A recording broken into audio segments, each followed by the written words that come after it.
Welcome to my very first Tip Tuesday. I'm excited to do this and I hope that you get something useful out of it.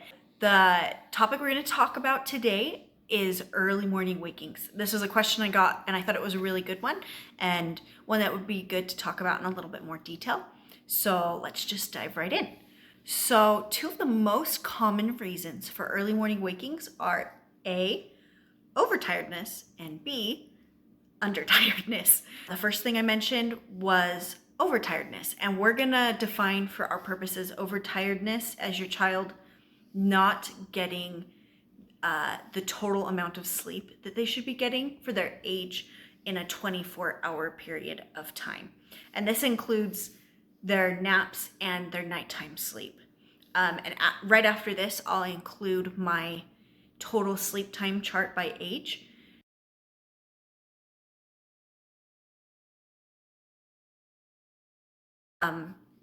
And then the other factor was the undertiredness. And this means that in that 24-hour period of time, they are either exceeding the amount of sleep that is appropriate for their age, or they are meeting their sleep requirement before they get 10 hours of sleep at night, which causes them to wake up early.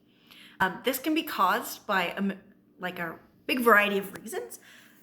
Sometimes it means you need to drop a nap. Sometimes there's other things.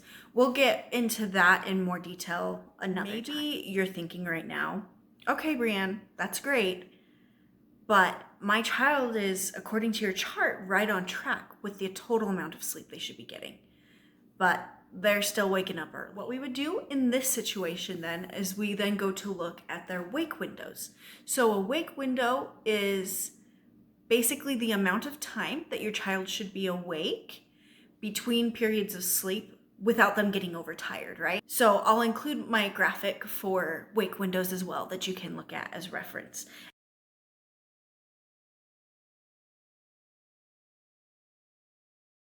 And this can help you just see maybe your kid is getting the right amount of sleep, but you need to shift how it's broken up.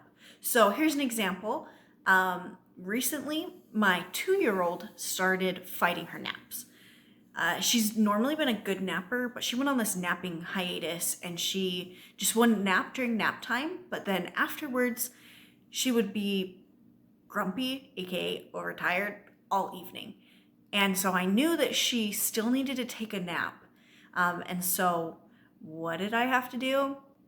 I had to go look at my own wake windows chart that I made for clients because I couldn't remember what her wake windows should be.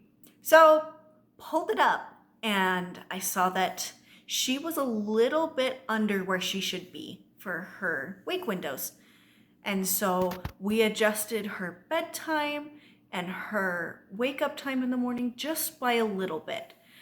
And it helped. It made a big difference. And all of a sudden she started napping again.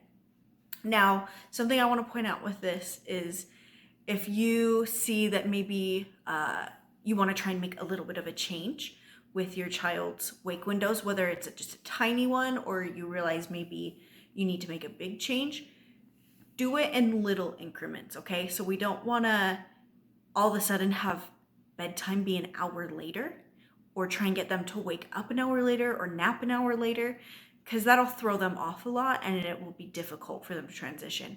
So depending on the age of your kid, you can just push things back or push them forward by 5 minutes, 10 minutes, 15 minutes, whatever they can handle without getting overtired. And then eventually you work up to where you want to be so that you have appropriate wake windows.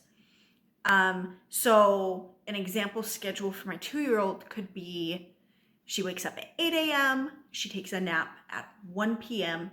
to approximately 3 p.m., and then she goes to bed at 8 p.m.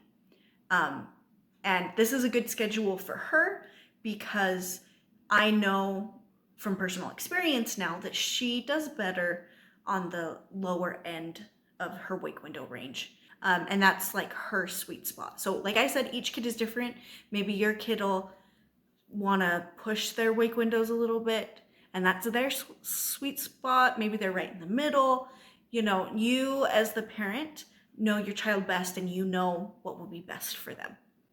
Now, the things that I've talked about, the overtiredness and the undertiredness, the making sure that your total daily sleep is on point and that your wake windows are on point. That is just some of the common causes of early morning wakings. There are a lot of other things that can cause it, but those are more of a individual circumstance or a case by case basis, not just a general thing.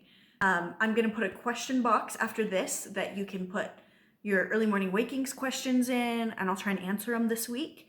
Also, if you would like some one-on-one help, whether it's with early morning wakings or maybe you've got some other sleep struggles that you guys are working with your little ones, you are welcome to send me a message, or you can check out my website and your questions guide you in any way that you need. So if you want to know anything more on a one-on-one basis, just contact me on my website and I'll be able to help you out.